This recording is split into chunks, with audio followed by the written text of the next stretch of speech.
that the Prime Minister needed, quote, to go, and criticized her policies. But members ended up voting in favor of Prime Minister Gillard 71 to 31. This 40-minute program is courtesy of APAC, Australia's public affairs channel.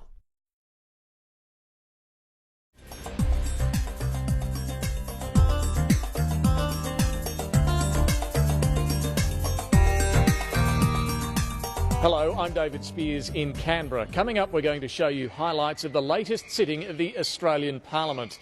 Prime Minister Julia Gillard has faced questions and speculation over her position as leader ever since she replaced Kevin Rudd nearly 3 years ago. That pressure came to the fore once again during March when former Labor leader and Cabinet Minister Simon Crean called for a spill of the leadership. But I am asking her to call a spill of all leadership positions in the party.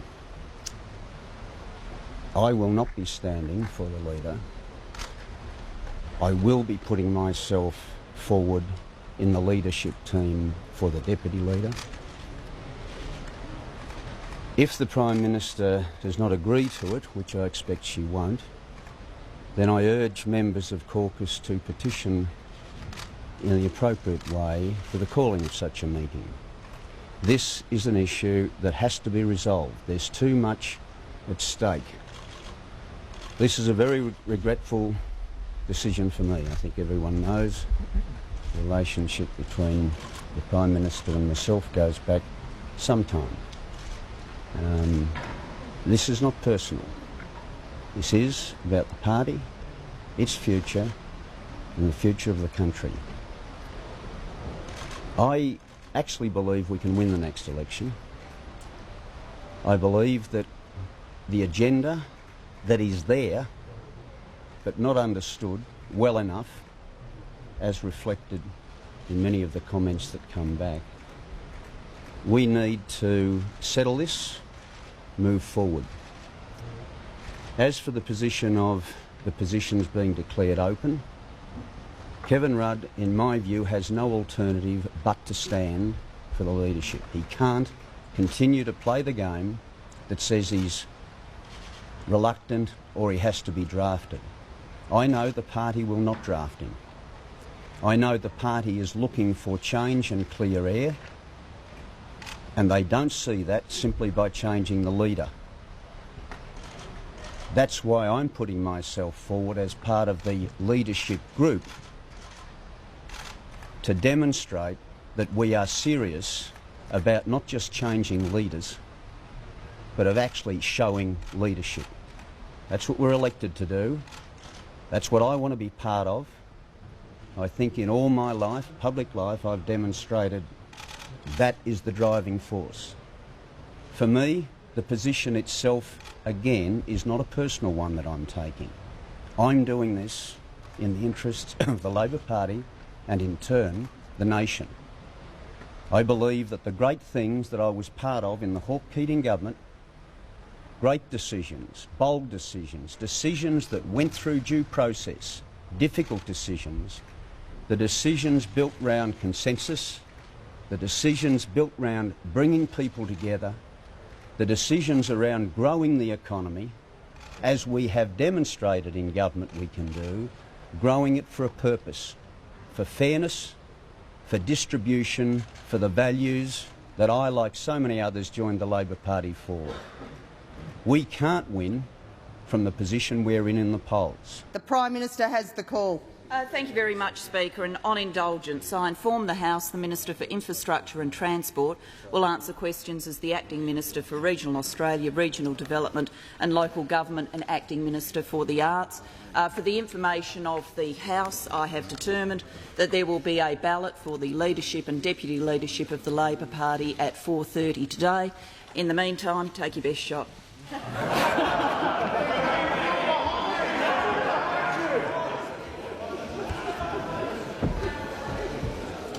The member for Forrest.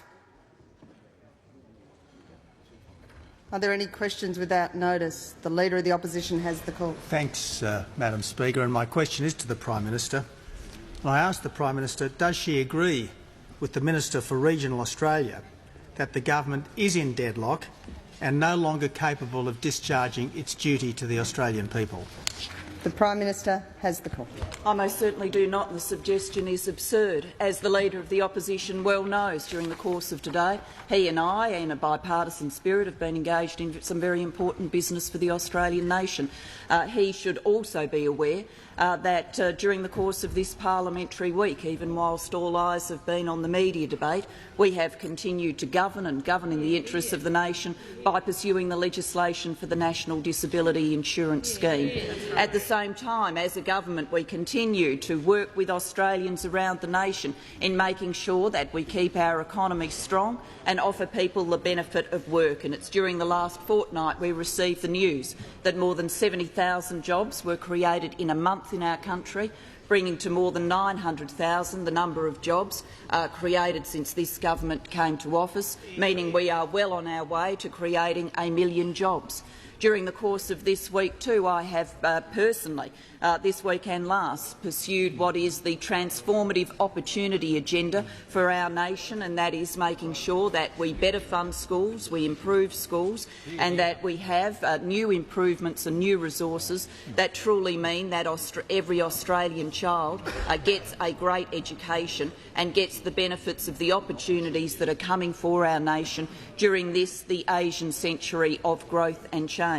As the Leader of the Opposition may also be aware, we were certainly talking about it in question time yesterday, we have determined to keep supporting families with all of the stresses and strains that they face today, including cost of living pressures, and we did that as recently as yesterday by securing new increases for 3.5 million pensioners around the country who need the support of government and would not get that support extended to them in the same way, at the same dimension, if the government were to change and if the Leader of the Opposition ever became Prime Minister, given he has said very, very clearly that he is committed to cutbacks for these Australians who need our care and support the most.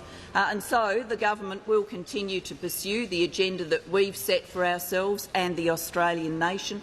It is about being smarter, it is about being stronger, it is about being fairer, it is about making sure that a strong economy is ready for this century of change and growth.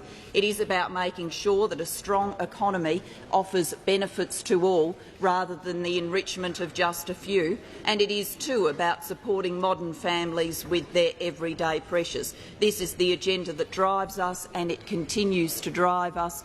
Even today, we will make progress on it, and so for the Leader of the Opposition, I can assure him the answer to his question is no. The Leader of the Opposition on a supplementary. Yes, thanks, Madam Speaker.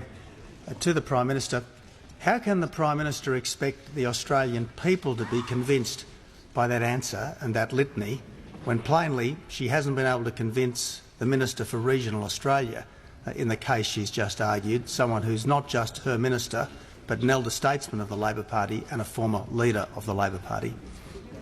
The Prime Minister has the call. Yes, my colleague, the Minister for Health, does point out the irony of that remark, indicating that you haven't said too many charitable things about the member for Hotham in the past. Can I say too, before the Leader of the Opposition gets too carried away with eulogising former leaders, he might want to make an assessment about what some of the former leaders of his political party say about him. Maybe the member for Wentworth might be able to embellish for us on that very topic.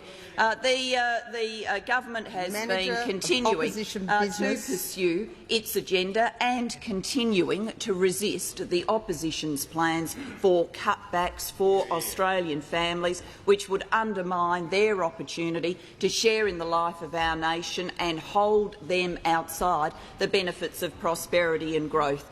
This has and always will be the fundamental divide between our political parties, us committed to jobs, you having opposed jobs, us committed to fairness and ensuring that the benefit of a strong economy flows to all, you opposing each and every day, the Leader of the Opposition and his team opposing each and every day those benefits and saying, if they are ever elected, that they will be very directly ripped away. This is the political debate in our country. This is what drives the government and drives us today and will drive us in the days beyond today. Hear, hear. thank the Manager Opposition Business for his assistance. I was actually going to call that myself.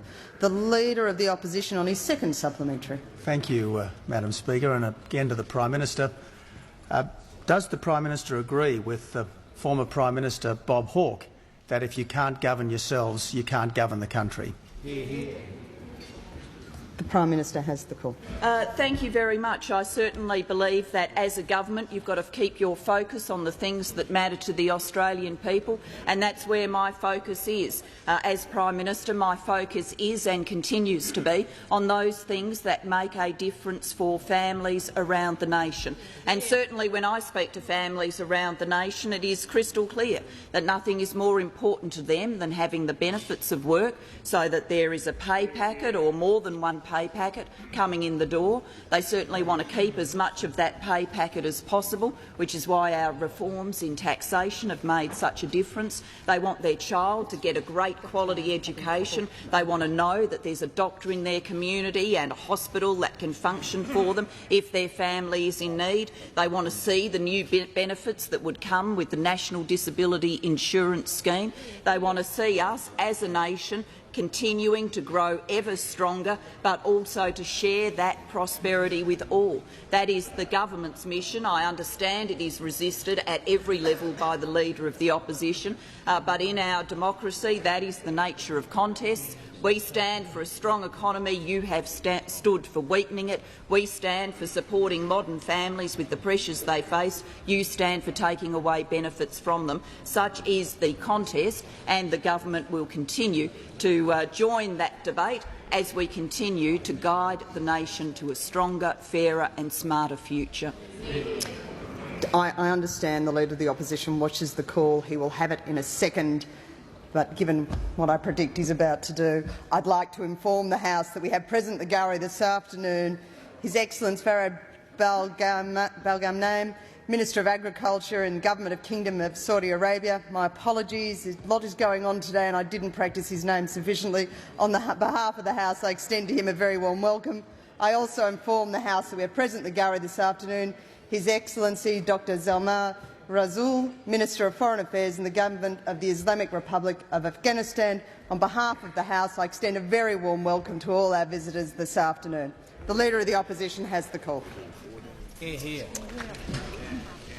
Madam Speaker, I seek leave to move that this House has no confidence in the Prime Minister. Is leave granted? Leave is not granted. This is question time. The Leader of the Opposition has the call. Leave has not been granted. The Leader of the Opposition. I move that so much of standing and sessional orders be suspended as would prevent the Leader of the Opposition from moving forth with the following motion that this House has no confidence in the Prime Minister. Now, Madam Speaker, this is about the decent, honest, hard-working people of Australia who deserve a strong and stable and competent government. This is about reassuring the Australian people that we are a great people and we are a great country, just momentarily let down by a very poor government, an incompetent and a chaotic government which just gets worse and worse with each passing hour, let alone each passing day. This is about the people of Australia, their welfare and what they deserve from government, which is competence and honesty, and that's what they have failed to get from this government. Now, Madam Speaker, standing orders must be suspended to enable this matter to be discussed forthwith, because not only does the coalition have no confidence in this Prime Minister, but plainly senior members of her own government no longer have confidence in this Prime Minister. We have just seen, Madam Speaker, a remarkable statement from the Minister for Regional Australia, a decent, honourable man, yes, a political opponent of mine and of members on this side of the House. But no one could say. For Ballarat. No one could say. And all other members. I would ask members opposite to show sufficient respect for a former leader of their party and a decent, honest member of the extended Labor family, for me to repeat what he has said in this building just a short while ago. This is a government in deadlock. This is a government in crisis. This is a government which can no longer go on as it has gone on over recent days and weeks and months. What the Minister for Regional Australia has done is pronounce against this Prime Minister and against this government, while this Prime Minister happens to be leading it, the immortal words, "A house divided amongst itself cannot stand." A house divided against itself cannot stand. That is the classic judgment that the Minister for Regional Australia has pronounced against his own government and the Prime Minister, and that is why standing orders must be suspended, because this cannot go on. The people of Australia deserve a strong and stable government, but what is absolutely crystal clear is that that cannot continue under this Prime Minister. We know that these are difficult times for our country. There is a continuing economic crisis in much of Europe. We cannot be confident. We cannot be confident that economic growth in China will continue at the current rate forever. We have the Treasury itself indicating that budget deficits will continue at high levels at least until 2017. At a time like this, more than ever, our country needs strong and stable government, and yet clearly it is never going to get it, at least from this Prime Minister. And if we look at just the last fortnight and see all of the panicked measures which this government has brought before this parliament, not for the good of our country, but for the survival of the Prime Minister in particular, we realise that this is a government which has lost its way. This is a government which has lost its way. Not a good government which has lost its way, but a very poor government which has lost its way. A government which, if the honest truth were to be known, most members opposite now feel embarrassed about. We had the coal seam gas changes rushed into this chamber without any serious consultation with the industry, without any serious consultation with the gas providers who, at least in some states, are running out of supplies. We had $300 million in borrowed money for childcare workers. We had $1.2 billion in borrowed money for aged care workers. But the interesting thing is not more money for poorly paid workers, which obviously no decent Australian would begrudge. The extraordinary thing is that this turns out to be conditional on an EBA negotiated with the relevant union. In other words, this is a taxpayer-funded recruitment drive for the unions that this Prime Minister's leadership depends upon. Then, of course, we had the disgraceful attack. On the skilled migrants who are so important for this country's present and future. And finally, Madam Speaker, we had the media changes that were absolutely vital for the national interest just a few days ago and have now been humiliatingly withdrawn from the parliament because this Prime Minister was not big enough to declare that these were matters of confidence in her and confidence in her government and require the independents who sustain her in power to vote for them. And, Madam Speaker, let me congratulate the crossbench members of this chamber for standing up for the sacred principles of free speech on which our democracy does depend. And let us remind once again this House of the words of the Prime Minister that will haunt her to her political grave, along with the immortal statement there will be no carbon tax under the government I lead. Let's hear no sanctimonious nonsense about free speech. Let's hear no sanctimonious nonsense about free speech. Is it any wonder that crossbench members of this parliament are losing faith in this Prime Minister? And this, Madam Speaker, is why standing orders have to be suspended. There has been policy failure after policy failure from this government. There is the extraordinary disaster on our borders, boat after boat. I think we've had something like 4 boats in 24 hours. It just gets worse every day, and this Prime Minister has completely abdicated her responsibilities to control our borders. There's the live cattle trade suspension jeopardising our relationship with our country's most important neighbour. There's the waste in school halls that cost double the price they should have. There's the National Broadband Network, a $50 billion plus project way behind schedule, way over budget, and until recently there were more paid staff for the NBN than there were paying subscribers.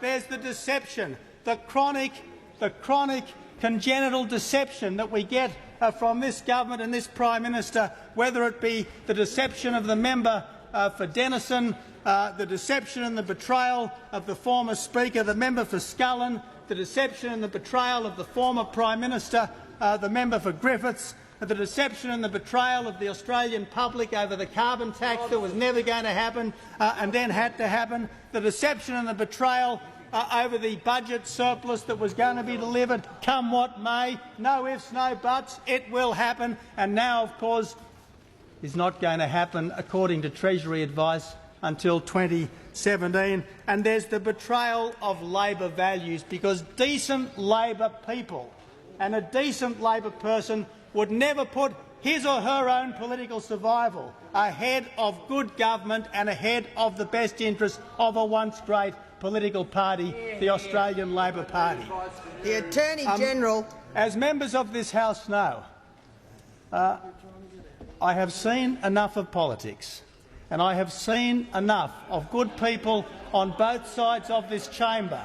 I have seen enough of good people on both sides of this chamber to have some respect for the Labor Party. The Labor Party of which it was once said there was a light on the hill, working for the betterment of mankind, not just here but wherever we can lend a helping hand. That once great political party is now reduced to being a life support system, a political life support system for just one person, the current Prime Minister. Well, I say to the current Prime Minister, for your party's good, you should go. For your party's good, you should go. For our country's good, you should go. You should go. We are a great people. We are a great country. I very much fear that we can never reach our potential under this Prime Minister and this government. I think it's time to give the people a chance to choose the Prime Minister and to choose the government. On the 50th anniversary of the faceless men being photographed on the Daily Telegraph, I say, let's get rid of the faceless men. Let's have a new Prime Minister and a new government. Is the motion seconded? The Deputy Leader of the Opposition has the call. Madam Speaker, standing orders must be suspended because the Australian people deserve better than this Prime Minister. The Australian people deserve better than this government. The Prime Minister clearly does not have the confidence of her own party. The Greens, the party with whom she formed an alliance, have withdrawn their support. Today, the Prime Minister was contemplating withdrawing bills she regarded as so urgent that they had to be passed this week because she has lost the support of the members for Denison and Lyne and Dobell, members all of whom she had relied upon, who were critical to propping up her chaotic government and keeping her in power.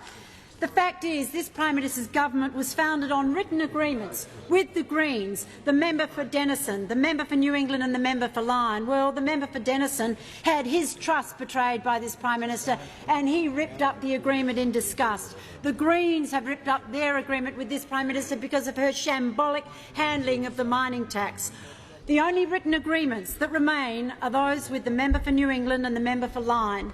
They must search their conscience as to whether it is in the national interest for this chaotic Prime Minister to continue to lead her chaotic government, whether they should continue to prop up the current Prime Minister with more of the instability, more of the dysfunction, more of the bad policy that we have seen under her watch, or whether they should return to the chaotic administration of the member for Griffith. They must realise that there is no hope of stability with a party that is so divided that it is beyond hope. That if the member for Griffith is returned, the dark forces of the Prime Minister will be deployed against him. The fact is the Prime Minister has now lost the support of one of her strongest supporters, the Minister for Regional Development. He's declared he would rather support the member for Griffith than put up with more of this Prime Minister's leadership. The member for Griffith, whom he described as a prima donna, not a team player, so disloyal, but he would rather put up with the member for Griffith than have to continue to serve under this Prime Minister. The Australian people deserve so much better than this Prime Minister. The Australian people deserve so much better than this government that has turned governing into an embarrassing farce under a Prime Minister more interested in protecting her job and clinging to power at whatever cost so that she can remain in the lodge. Yet this is all to the cost of the Australian people, to the confidence of the Australian people who have taken such a battering under this Prime Minister, a Prime Minister who declares war day after day on another section of the Australian public, whether it's single mothers, whether it's overseas skilled workers, whether it's the media critics. She pits people one against each other, a divided and ugly attempt at governing in this country, divisive, ugly politics. The fact is, Madam Speaker, irrespective of whoever wins this ballot at 4:30 today, whoever wins the ballot for the ALP leadership, there will be no stability with this government. Clearly the ALP is riven down the middle. There are irreconcilable splits between factions, between camps. It is deep, it is personal, it is vicious, and it will not go away. The current Prime Minister leads a chaotic government, and she herself is the centre cause. She is central to the dysfunction in this government.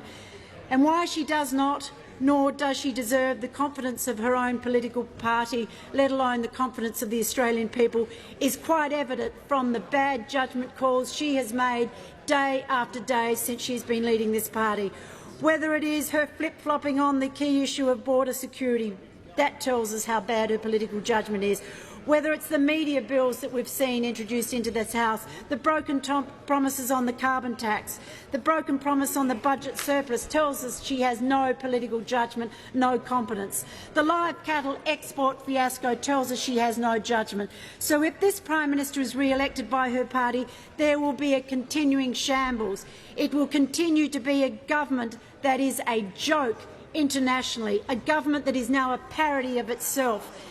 The member for Griffith also represents the same shambles, so this government cannot function. It was the member for Griffith who started the dysfunction in this House. He is responsible for the original decision that led to the border security shambles carried on by this Prime Minister. So whomever the members of the caucus choose, the instability continues, the dysfunction continues. And we've all read what the members say about each other in private. We've all read what they say about each other in public. The fact is the Australian people deserve better than this. We need a change. The question is that the motion be agreed to. I call the Prime Minister. Thank you very much, Speaker. And what we've seen across the contributions of the Leader and the Deputy Leader of the Opposition is the same negative dummy spit that they've been engaged in since the 2010 election. The Leader of the Opposition just had an opportunity to indicate to the Australian people, if he chose to take it, what his vision was for the country, what his vision is and what his leadership attributes are. Instead, because he is unable to do that, he filled the space with the only thing he knows how to do, and that is negativity, bitterness and the politics of personal assault. Well, to the Leader of the Opposition and to the team he leads, their lack of vision, their inability in opposition to come up with any costed, credible policies for the nation condemns them to where they should be, and that is the opposition benches. Despite all of the invective, despite the Tea Party tactics, despite the calling for a people's revolt, despite all of the negativity we have seen from the opposition, despite them since the first day of this government, after the 2010 election, seeking to put this parliament into chaos, despite all of that, this is a government that has got on with the job and has governed well, and we are continuing to govern well. Let's actually look at the facts for the Australian people, as opposed to this insiders ranting that we have heard from the Leader and the Deputy Leader of the Opposition. The facts are these. Our economy is growing. It has come through the worst economic downturn since the Great Depression, showing its resilience and still creating jobs. And the only surprising thing the Leader of the Opposition said in his 10-minute contribution is sometime overnight he's worked out that there's such a thing as the global financial crisis, something he denied in this House yesterday, that the global financial crisis was continuing in any way. Well, we've always understood that our nation faced a huge challenge, and the challenge continues with instability in the global economy and the reshaping of our economy through the high Australian dollar. And day after day, piece after piece, we have met that challenge to create jobs for Australians, more than 900,000 of them, and we will continue to create jobs into the future. And we have not simply been concerned about creating jobs at any benefits and conditions. We, unlike the Leader of the Opposition and his team, have always determined that jobs needed to be ones that offered the benefits and dignity of work, where people got treated fairly in their workplace. And I am proud that this week we have extended more fairness to workers in childcare centres. Why shouldn't women, predominantly, who care for children, our most precious asset in our country, enjoy proper pay and proper benefits and dignity at work? Why can't the Leader of the Opposition be a big enough man to support that? Well, we have, as a government, piece after piece, made sure that there is fairness and dignity at work. We brought the Fair Work Act and we're proud of it. We've brought a better deal for shipping workers and we're proud of it. We brought a better deal for truck drivers and we're proud of it. We brought a better deal for textile clothing and footwear workers and we're proud of it. For the outworkers who do sewing in their own home. We've brought a better deal for aged care workers and we're proud of it. We've brought a better deal for women who look after women in domestic violence refuges and the like, the great workers of our social and community sector, and we have extended those benefits to childcare too, and we've got more to do. And at the same time, as we have ensured that there are jobs, decent jobs, with fairness and dignity at work, we have worked to benefit families with all of the pressures that they face today. New benefits that have been decried and campaigned against by this Leader of the Opposition.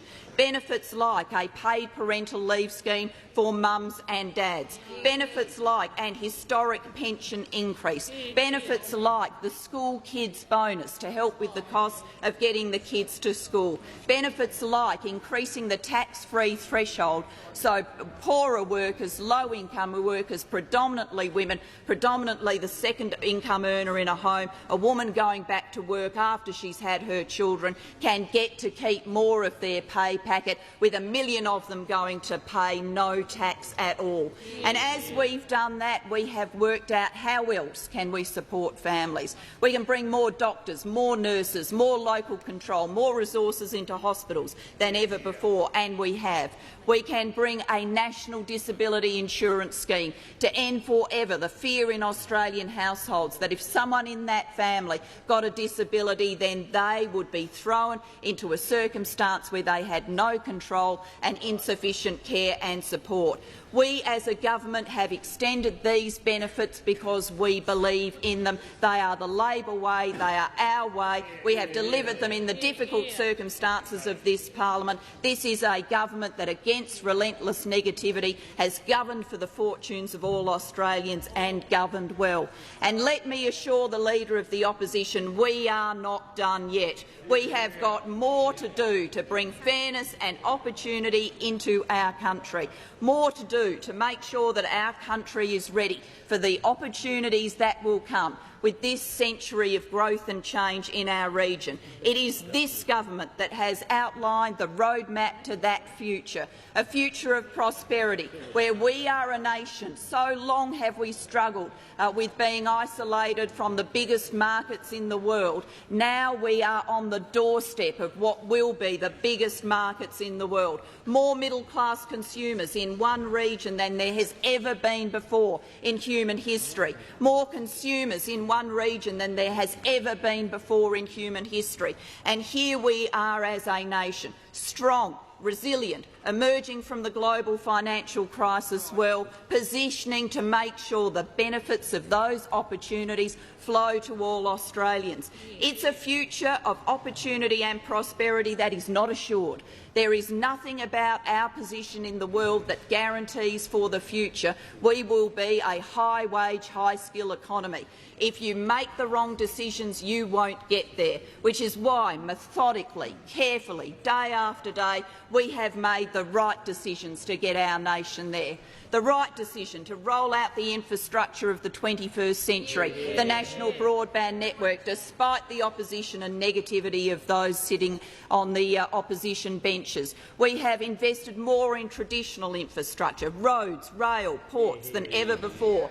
There are more students getting university degrees than ever before, and kids from poor families are getting a chance for the first time in our nation's history, doing something I was told as Education Minister could not be done, that kids from poorer households could be the first in their family to get to education, university education, in large numbers. We have brought more apprenticeships and more traineeships than ever before. We've held those numbers even during this worst of economic downturns, because we understand that a ticket to a good future can often be that trade certificate that emerges from an apprenticeship.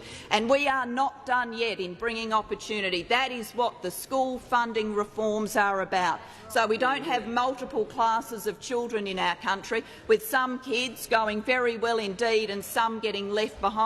There is one opportunity for all Australian children, and it's the opportunity to get a great education so that you can have a decent run-up to a great life. And we are not done yet in making sure that as we bring these benefits to Australians, that they flow throughout the economy. Not for us closing the doors on sharing the benefits of the mining boom and harnessing them for just a few. Not for us treating Australians as if there are the few who are in the inner circle and the rest who are somehow in another class. We have always worked and we will always work to ensure that benefits are spread and opportunities are shared. That is our mission, that is our creed, that is what Labor governments do, that is what this Labor government has done. It's what it's done under my Prime Ministership, and it is what it will do under my Prime Ministership from this day forth. We will ensure that our eyes remain focused on the opportunities for Australians and the benefits they need, and we will fight and fight and fight the Leader of the Opposition's campaign to take opportunity away from Australians, to visit cutbacks on their head, to make sure that they are hurt the same way they've been hurt by governments like the Newman government. We will fight government. We will fight and fight and fight that, and when the election is held in September, we will prevail in that election, because the choice will be so clear and the right path for a stronger, smarter, fairer future will be so clear as well. The Prime Minister's time has expired. The time for the debate has expired. The question is the motion be agreed to. All of those of that opinion say aye. To the contrary, no. I think the noes have it. Ayes have it. Division required. Ring the bells for 4 minutes. The question is not carried by an absolute majority of members as required under Standing Order 47. Could I please remind members they are not in their places? The Prime Minister. I'd ask members to quickly and quietly return to their seats. The Prime Minister has the call. Thank you very much, Speaker. I asked the Leader of the Opposition to take his best shot, and we got that damp squib, so they obviously don't want question time, so I ask that further questions be placed on the notice paper. It turned out in the end that Simon Crean, in calling for a leadership spill, had been acting alone. Kevin Rudd had maintained all along that he would not challenge for the position again, And he was good to his word. A count of the numbers within the party room showed that the support was not quite there for him to return. So the spill went ahead, but there was no challenger. Julia Gillard's position as leader was reaffirmed. When I say to my parliamentary colleagues and to the people at large across Australia that I would not challenge for the Labor leadership, I believe in honouring my word. Others treat such commitments lightly. I do not. I've been very plain about that for a long period of time. Secondly, I've also said that the only circumstances under which I would consider a return to the leadership would be if there was an overwhelming majority of the parliamentary party requesting such a return, drafting me to return, and the position was vacant. I'm here to inform you that those circumstances do not exist. And therefore, in the absence of any such draft, notwithstanding what Simon Crean had to say this morning, I will be adhering absolutely to the commitment that I gave to the Australian people and to my parliamentary colleagues. This is a difficult day for the Australian Labor Party. It's a difficult day for the Australian government, but I take my word seriously. I've given that word. I gave it solemnly in that room after the last ballot, and I will adhere to that word today. With the election in Australia now less than 6 months away, the Prime Minister at least now has some clear air and certainty that she will be leading the government into that election. But the polls are dire for Labor, and one of the few remaining opportunities to turn things around is coming up in the May budget, the last before that election. We'll see you next time. From Canberra, I'm David Spears. Bye for now.